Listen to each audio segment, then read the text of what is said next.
গল্পের শুরুতে আমাদের ইয়াউচা প্রাইম নামে একটি গ্রহ দেখানো হয়, যা মহাকাশের সবচেয়ে নিষ্ঠুর শিকারী বা প্রিডেটরদের বাসস্থান।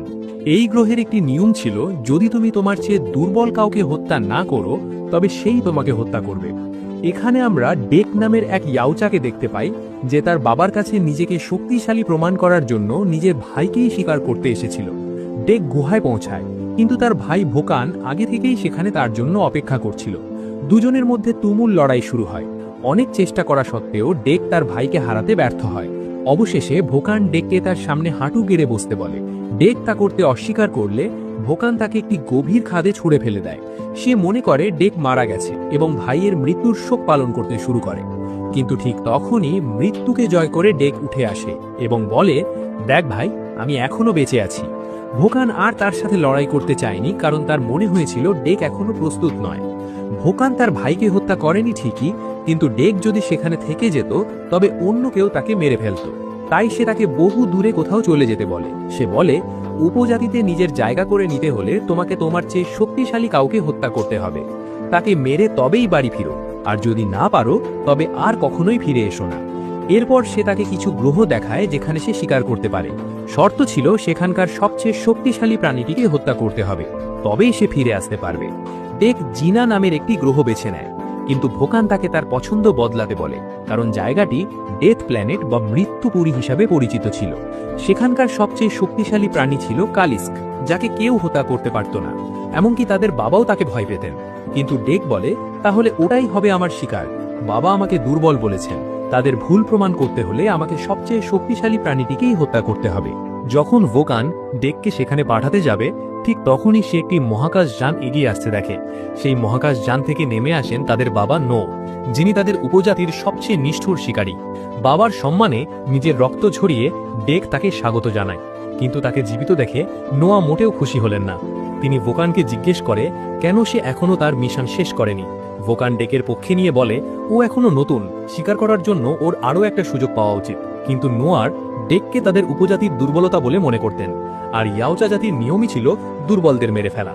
যখন তিনি জানতে পারলেন যে ডেক কালিস্ক শিকার করতে যাচ্ছে, তখন তিনি তার বোকামি দেখে হতভম্ব হয়ে যায়। তিনি ভোকানকে বলে, তোমার উচিত ছিল ঘুমের মধ্যেই ওকে মেরে ফেলা। বাবার মুখে এমন কথা শুনে ডেকের হৃদয় ভেঙে যায়। নোয়ার তাকে বন্দি করে এবং তার ছেলে ভোকানকে বলে তাকে হত্যা করতে। ভোকান তাকে শেষ করার জন্য তলোয়ার বের করে, কিন্তু সে জানতো তার বাবা ভুল করছেন। তাই সে তার ভাইকে হত্যা না করে তাকে জাহাজের ভিতরে ঠেলে দিল। এটা দেখে নোয়া প্রচণ্ড রেগে যায়। তিনি অদৃশ্য হয়ে যায় এবং নিজের বড় ছেলের ওপর একের পর এক আক্রমণ করে, যা তাকে মারাত্মকভাবে আহত করে। তিনি বলে, দুর্বলকে সমর্থন করাও এক ধরনের দুর্বলতা। আর এই কথা বলেই তিনি ডেকের চোখের সামনেই ভোকানের পিঠে তলোয়ার ঢুকিয়ে দেয় এবং তাকে নৃশংসভাবে হত্যা করে। কিন্তু মারা যাওয়ার আগেই ভোকান মহাকাশ যানটি চালু করে দিয়েছিল, যা ডেককে কোটি কোটি মাইল দূরে নিয়ে যায়, যেখানে কেউ তাকে খুঁজে পাবে না। ডেকের যখন জ্ঞান ফিরে, সে দেখে তার মহাকাশ যানটি বিধ্বস্ত হতে চলেছে। মাটিতে আছড়ে পড়ার আগেই ডেক দ্রুত একটি পড নিয়ে নিজেকে জাহাজ থেকে আলাদা করে ফেলে। ইতোমধ্যে একটি বিশাল পাখি তার পডে এত জোরে আঘাত করে যে ডেক ভারসাম্য হারিয়ে একটি জঙ্গলে গিয়ে পড়ল। ডেক বুঝতে পারে সে এখন ডেথ প্ল্যানেটে আছে, সেই একই গ্রহ যা সে শিকারের জন্য বেছে নিয়েছিল। সে তার ভাইয়ের কাছে করা প্রতিজ্ঞা পূরণ করতে চায়, যাতে তার ভাইয়ের আত্মত্যাগ বৃথা না যায়। এরপর সে তার সমস্ত অস্ত্র বের করে কালিস্কোকে হত্যা করার প্রস্তুতি নেয়। হঠাৎ সে একটা শব্দ শুনতে পায়। ডেক যখন পেছনে তাকিয়ে দেখে, একটি জীবন্ত লতা তার সব অস্ত্র নিয়ে নিয়েছে। বিপদ আঁচ করতে পেরে ডেক সতর্ক হয়ে যায়, কিন্তু সে কিছু করার আগেই লতাগুলো তার কাছ থেকে আরও একটি অস্ত্র ছিনিয়ে নেয়। তবে ডেকের কাছে তখনও একটি তলোয়ার ছিল, যা দিয়ে সে নিজেকে রক্ষা করার চেষ্টা করে। ডেক দেখে সেখানে শত শত লতা রয়েছে, যার সাথে সে একা লড়াই করতে পারবে না। তাই সে দৌড়ে পালায়। জঙ্গল শেষ হওয়ার সাথে সাথেই তারা আক্রমণ করা বন্ধ করে দেয়। কিন্তু এখন ডেককে প্রতিটি পদক্ষেপ খুব সাবধানে ফেলতে হবে। সে একটি পাতা স্ক্যান করে দেখে সেটি বিষাক্ত কিনা।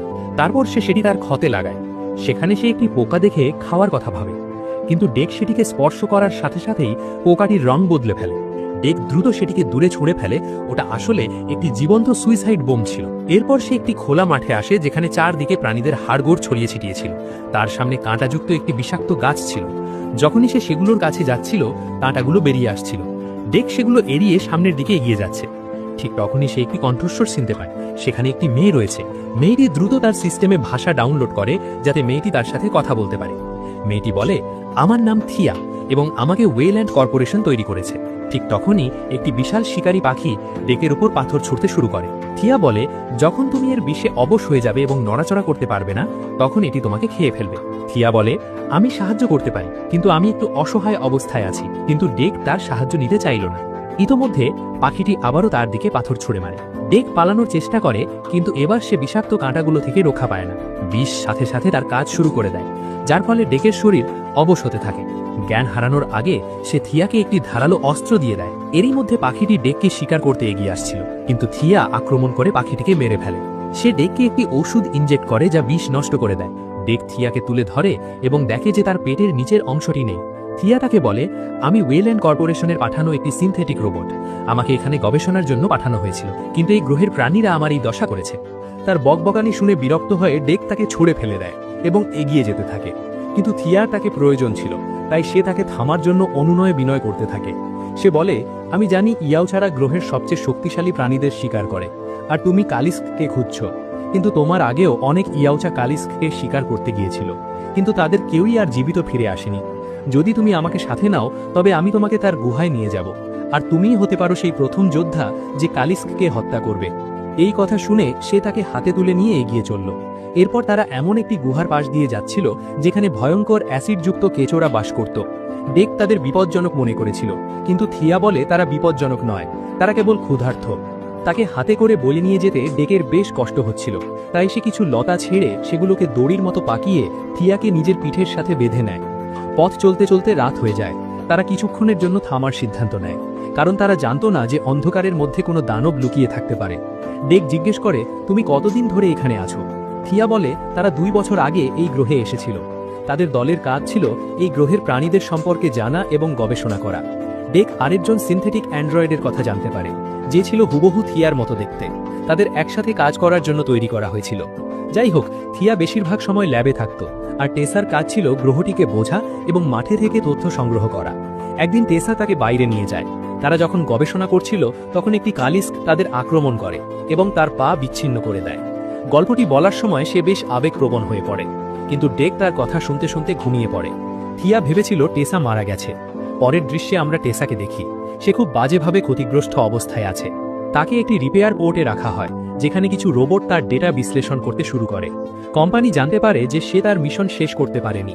এরপর টেসাকে মেরামত করা হয়, যাতে তাকে আবার সেই একই মিশনে পাঠানো যায় যা সে শেষ করতে ব্যর্থ হয়েছিল। তাকে বলা হয় যে কোম্পানি তার ওপর মোটেও খুশি নয়।